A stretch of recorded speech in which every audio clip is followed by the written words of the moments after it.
మధు, చిన్నప్పుడు నేను ఒక్కడనే కష్టపడుతున్నానని, నాకు సాయంగా ఉండాలని చదువు అవ్వలేదన్న వంకతో చదువు మానేశావు. ఇప్పుడు నీ తమ్ముళ్ళిద్దరూ అభివృద్ధిలోకి వచ్చారు. మరుదులిద్దరికీ మంచి ఉద్యోగాలు వచ్చాయి. తన భర్త మాత్రం అలాగే ఉన్నాడని నీ భార్య బాధపడదు. చూడు మధు, చదువుకున్నోళ్లే వృద్ధిలోకి రావాలని ఏమీ లేదు. కృషి పట్టుదల ఉంటే ఎవరైనా ఏదైనా సాధించొచ్చు. నీకు తెలివితేటలున్నాయి. నువ్వు తలుచుకుంటే కానిదంటూ ఏదీ లేదు. పైగా నీకు సాయిగా మేమందరం ఉన్నాం.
బాబు రా. నమస్కారం అండి.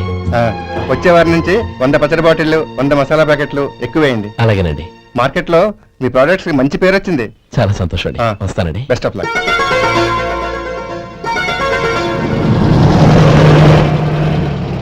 ఆ బాక్స్ లోపల పెట్టవా? అలాగే సార్. ఇక మీద మీ ఆర్డర్లు సగం వేయండి, సరిపోతుంది. అదేంటండి? మీ పచ్చళ్ళు అమ్ముడుపోక చాలా స్టాక్ అలాగే ఉండిపోయింది. ఇప్పుడు అందరూ రుచి పచ్చళ్ళు, రుచి మసాలానే అడుగుతున్నారు. మా నల్లుడి గురించి తక్కువగా అంచనా వేశారు కదా, ఇప్పుడేమంటారు? ఎలాగైతేనే అతను వృద్ధిలోకి వస్తే చాలు. వాడు బాగుంటే నాకు సంతోషమేగా. ఎవడ్రా వాడు? ఇన్నాళ్ళుగా వ్యాపారం చేస్తున్నాను, నిన్నగాక మొన్న వచ్చినోడు వాడు నాకు పోటీయా? వాణ్ణి పెరగనివ్వకూడదు. వాణ్ణి ఇక్కడికి రప్పించండి, నేను మాట్లాడతాను.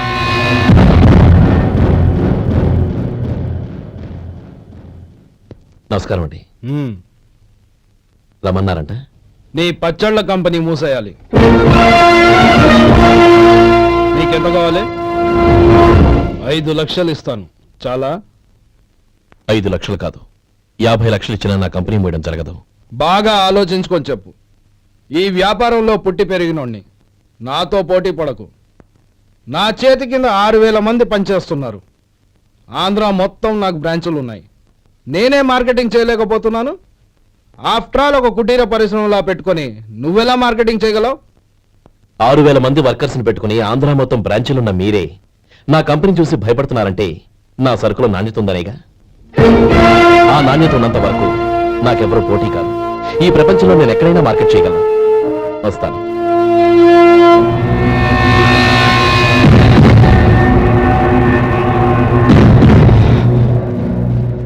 ఇక్కడ ఏం లేదండి. ఇక్కడ ఏం లేదండి. ఇప్పుడు ఊపిరి పిలిచి బిగ్బట్టు. నెమ్మదిగా వద్దు. ఓకే, ఇలా వచ్చి కూర్చో. ఏం లేదు, మామూలు కడుపు నొప్పే. ఈ టాబ్లెట్స్ 3 రోజులు వాడు. ఎలా వాడాలో ఇందులో రాశాను. టౌన్ డాక్టర్ భయపెట్టేశాడు, ఆపరేషన్ అది ఇదని. కానీ ఈ డాక్టర్ బాబు ఏమీ లేదని చెప్పాడు. ఈ బాబు 10 కాలాల పాటు చల్లగా ఉండాల.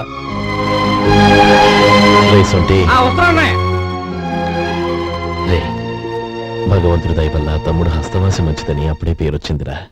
తమ్ముని దగ్గరుండి జాగ్రత్తగా చూసుకో. పని హడావుల్లో పడి వేళకి భోంచేయడము. అబ్బే అదే లేదన్నయ్య, 1 గంటకల్లా పేషెంట్ కట్టు, భోజనం పెట్టు. అది అలా జాగ్రత్తగా చూసుకో. నేను చూసుకుంటాను కదన్నయ్య, నువ్వు వెళ్ళు. ఆహా.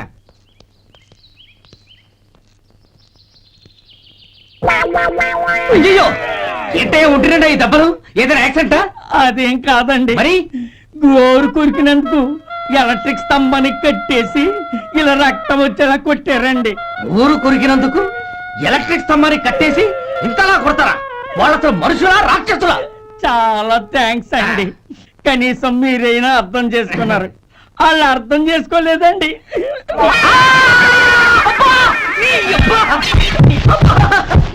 గోరు కొరకడం అంటే ఇదా? నిన్ను కొట్టడం కాదురా, నిలువురా నరికేయాలి. ఈ అబ్బా సెప్టిక్ అవుతుందో ఏమిటో. మన 2 ఊర్ల పొలిమేరలో ఉన్న ఈ మల్లికార్జున స్వామి వారి దేవాలయం జీర్ణదశలో ఉందన్న విషయం మీ అందరికీ తెలుసు. ఇన్నాళ్ళు మీ ఊరు వాళ్ళు పట్టించుకుంటారని మా ఊరి వాళ్ళు, మా ఊరి వాళ్ళు పట్టించుకుంటారని మీ ఊరి వాళ్ళు దీన్ని ఇలా వదిలేశారు. ఈ గుడి మీ ఊరికి ఎంత ముఖ్యమో మా ఊరికి అంతే ముఖ్యం. కాబట్టి మన ఇరు గ్రామ ప్రజలు కలిసి దాన్ని బాగు చేయించి కుంభాభిషేకం చేయించాలనే సదుద్దేశంతో ఒక కమిటీని ఏర్పాటు చేశాం. ఈ కమిటీలో 2 గ్రామాలకు సంబంధించిన ప్రముఖులు ఉన్నారు. కమిటీ ప్రెసిడెంట్ గా ఎవరిని ఎన్నుకోవాలనే విషయంలో శ్రీ గోపాలరావు గారి పేరు, శ్రీ లక్ష్మీపతి గారి పేరు పరిశీలనలోకి వచ్చాయి. అందువలన మేమందరం బాగా ఆలోచించి తర్జన భర్జనలు చేసిన మీదట శ్రీ గోపాలరావు గారే అన్ని విధాలా ప్రెసిడెంట్ పదవికి అర్హులని ఈ కమిటీ నిర్ణయించడం జరిగింది. అంచేత ఈ ఉభయ గ్రామ ప్రజలు శ్రీ గోపాలరావు గారికి ఉదారంగా విరాళాలు అందజేసి ఈ శుభకార్యాన్ని జయప్రదం చేయవలసిందిగా కోరుతున్నాం. ఏంటి ఇంకా రాలేదా? ఏంటయ్యా, టైం 10 అవుతోంది, బోర్డు మీద 10 గంటలను రాసింది. మీ డాక్టర్ ఇంకా రాలేదు. అసలు మీ డాక్టర్ కి టైం సెన్స్, పంక్చువాలిటీ ఏమైనా ఉన్నాయా? ఇంతకీ మీరెవరండి? నేను డాక్టర్ అమ్మని. ఓహో, మీరు డాక్టరేనా? డాక్టర్ అంటే డాక్టర్ని కాదయ్యా, డాక్టర్ని చేసుకోబోయేదానని అర్థం. ఓహో. అవును, నువ్వెవరు? నేను ఇక్కడ టోకెన్ ఇస్తూ ఉంటానులేండి. తప్పుకోవయ్యా. అవును, మీ డాక్టర్ కి ఎవరో అన్నయ్య ఉన్నాడంట కదా, ఎలాంటోడు? ఎలాంటోడంటే అదేనయ్యా, చాలా కోపిస్తుంది విన్నాను. ఎందుకని అడుగుతున్నారు? ఎందుకంటావేంటయ్యా? ఆ అన్నయ్య మాట వినగానే మీ డాక్టర్ గడగడా ఉణిగిపోతాడు. అసలు డాక్టర్ చదివే తమ్ముణ్ణి అలా భయపెట్టచ్చా? తప్పు కదా? తప్పేనండి. కాని కాని నాకు మీ డాక్టర్కి పెళ్ళవని ఆ అన్నయ్య సంగతి అప్పుడు చెప్తాను. ఏం చేస్తారండి? ఏం చేస్తానా, సంవత్సరం తిరగకుండానే కవల పిల్లల్ని కని వాళ్ళ అన్నయ్య చేతిలో పెడతాను. వాళ్ళకి 5 సంవత్సరాలు వచ్చేసరికి ఆయన్ని బాగా మొట్టికెళ్ళేస్తారు. అలా నా కసి తీర్చుకుంటాను. ఈ డాక్టర్ ఎప్పుడు వస్తాడో ఏంటో. అది సర్లే కానీ నువ్వు పని చేయి. మీ డాక్టర్ రాగానే నేను వచ్చి వెళ్ళానని చెప్పు. నేను అంటే ఓ, నా పేరు చెప్పలేదు కదా, నందిని. ఏం చెప్తావు? అదేనండి, నందిని గారు వచ్చి వెళ్ళారు అని చెప్తాను. గుడ్, పైకొస్తావు.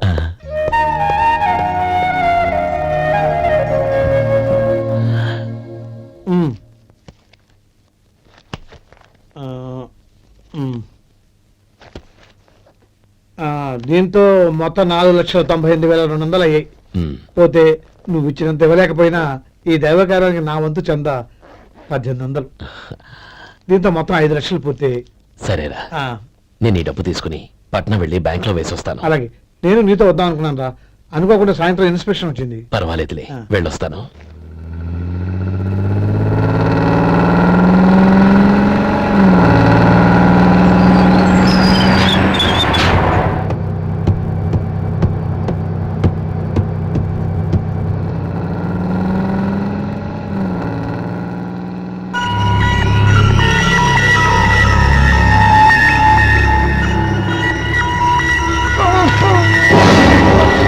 అయ్యో, మూర్ఛ మూర్ఛ, బసాపండి బసాపండి.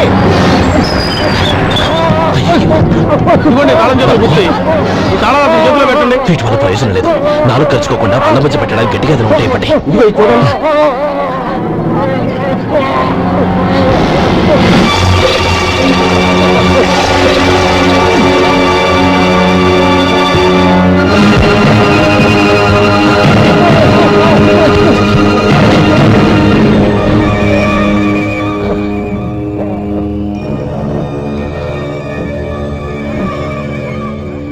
మీరు వెళ్ళి మీ సీట్లో కూర్చోండి, కొంచెం గాలాండి పడ్డి. ఇప్పుడు ఎలా ఉంది బాబు?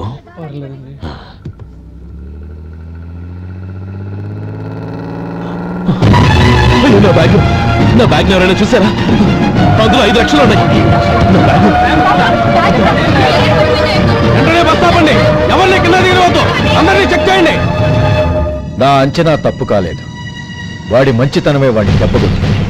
మన వాళ్ళని పంపించి గుడి తాలూకు డబ్బు కొట్టేశాడని పోలీస్ కంప్లైంట్ ఇవ్వండి. ఇప్పుడు ఆ స్టేషన్ వైఎస్ఐ వాడి తమ్ముడే. వాడే వెళ్ళి వాడి అన్నయ్యని అరెస్ట్ చేసి వీధుల్లో నడిపించుకు తీసుకురావాలి. అది నేను కళ్ళారా చూడాలి, మనసారా సంతోషించాలి.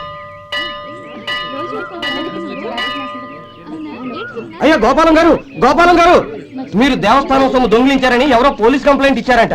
మిమ్మల్ని అరెస్ట్ చేయడానికి మీ తమ్ముడు గారు వస్తున్నారు.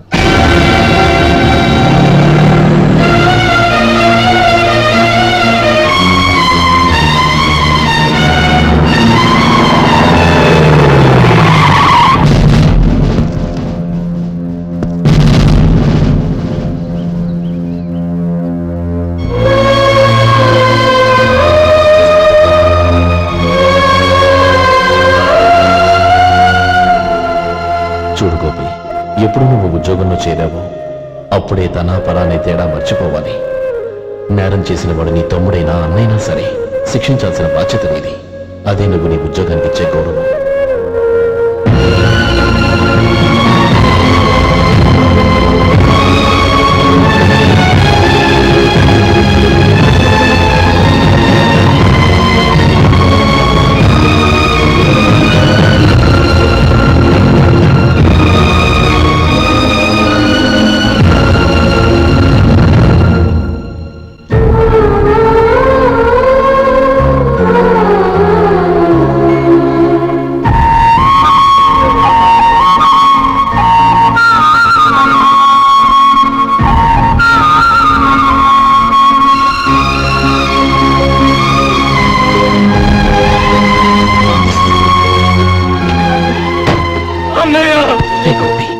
ఏమిట్రా ఇది? నన్ను క్షమించన్నయ్య. నేను కోరి ఉద్యోగుల చేతులు మాట్లాడుతున్నాయి, కానీ ఇలాంటి పరిస్థితి ఎదురవుతుంది అనుకోలేదు. నా ఒంట్లో ప్రతి రక్త పట్టు నీ భిక్షానన్నయ్య. నిన్ను అవమానపరిచి ఉద్యోగం నిలబెట్టుకునే బదులు నా ప్రాణాలను వదులుకుంటారు, కానీ ఈ పని మాత్రం చేయలేనన్నయ్య.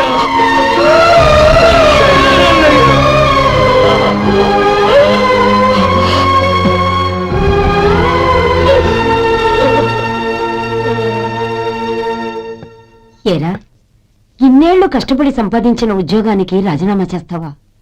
కనీసం నీ పెళ్ళాం ఏమనుకుంటుందోనని ఆలోచించావా? ఇందులో అనుకోవడానికి ఏముంది మామగారు? ఎండనక వాననక కష్టపడి ఓ తండ్రి కంటే ఎక్కువగా ఈయన్ని పెంచి పెద్ద చేశారు బావగారు.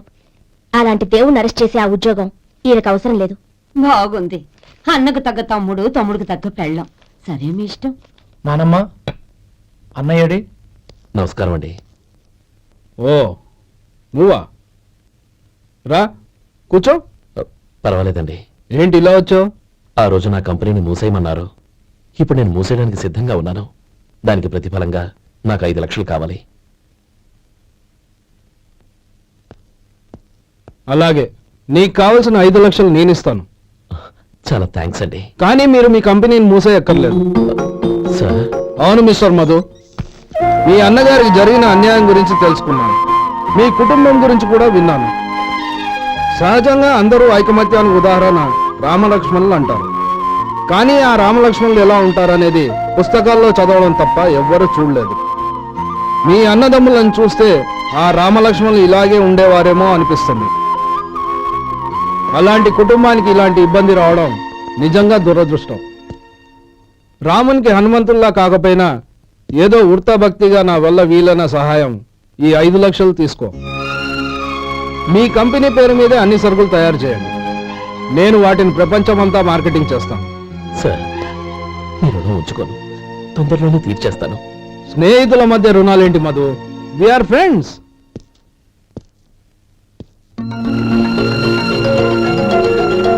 ఏంటో అక్కడ ఆగిపోయావు? రా. నువ్వు మీ అన్నయ్యని అరెస్ట్ చేయడానికి అట్టెళ్ళావు, ఆయన లొంగిపోవడానికి ఇటు వచ్చారు. అవును, యూనిఫామ్ చేత్తో పట్టుకొచ్చావేంటి? సార్, నేను రే, ఈ మాత్రం దానికే బెదిరిపోయి ఉద్యోగం వదులుకుంటావా? నువ్వు ఇలాంటివి ఎన్నో సమర్థవంతంగా ఎదుర్కోవాలి. నిన్ను నేను ఎస్పీగా చూడాలి. అది కాదన్నయ్య. ఇంకేం మాట్లాడుకో. ఇన్స్పెక్టర్ గారు, నన్ను లాకప్లో పెట్టండి. ఆగండి సార్, ఆ డబ్బు ఎక్కడికి పోలేదు. నేనే తీసి జాగ్రత్త చేశాను. ఈ విషయం అన్నయ్యకి తెలియక బ్యాగులో డబ్బు కనబడకపోవడంతో అది పోయిందనుకున్నాడు. నేను పట్నం నుంచి వచ్చేసరికి జరిగిన గొడవంతా తెలిసిందే. రే మధు, జరిగిన దానికి నన్ను క్షమించనయ్యా. ఇంటికి వెళ్ళాక అన్ని వివరంగా చెప్తాను. సార్, ఇదిగోండి 5 లక్షలు. ఇది కమిటీ వాళ్ళకి అప్పగించి ఈ కేసు కొట్టేయండి సార్. భలే వాడివయ్యా, తీసినప్పుడు ఒక మాట ఆయనతో చెప్పుండొచ్చుగా. అనవసరంగా పెద్ద స్టేషన్ వరకు రప్పించావు. Sorry sir. అన్నయ్య, మీరు ఇంటికి వెళ్ళండి. నేను లెక్క అప్ప చెప్పేసి వస్తానండి. అలాగే. ఎలా దెబ్బ కొట్టాలన్నా కుదరటం లేదు. అయినా వీళ్ళకు ఉన్న పళ్ళంగా 5 లక్షలు ఎలా వచ్చాయి? అదే బావా, నాకు అర్థం కావటం లేదు. నీకు అర్థమైతే ఆశ్చర్యపడాలి కానీ అర్థం కాకపోతే ఆశ్చర్యం ఏముంది? Useless fellow.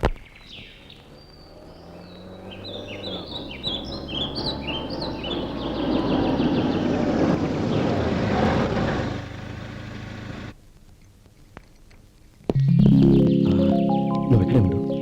అన్నయ్య మూడు ఎలా ఉందో చూసి నేను లోపలికి తీసుకెళ్తాను. ఓకే? అలాగే.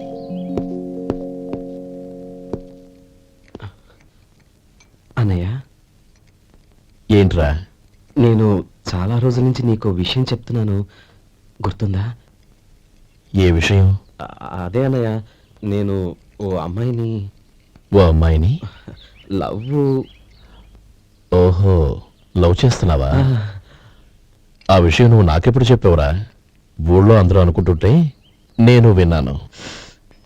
సారీ అన్నయ్య, నీకు చాన్నాళ్ళుగా చెప్పాలనుకుంటున్నాను కదా, అందువల్ల చెప్పేశానేమో అనుకున్నాను. ఓహో, ఆ అమ్మాయి వచ్చిందన్నయ్య, బయట నిలబడి ఉంది. బయట నిలబెట్టడం ఏమిట్రా? లోపలికి తీసుకురా. అలాగే అన్నయ్య. ఏయ్, అన్నయ్య మంచి మూడ్లో ఉన్నాడు, రా. కమ్.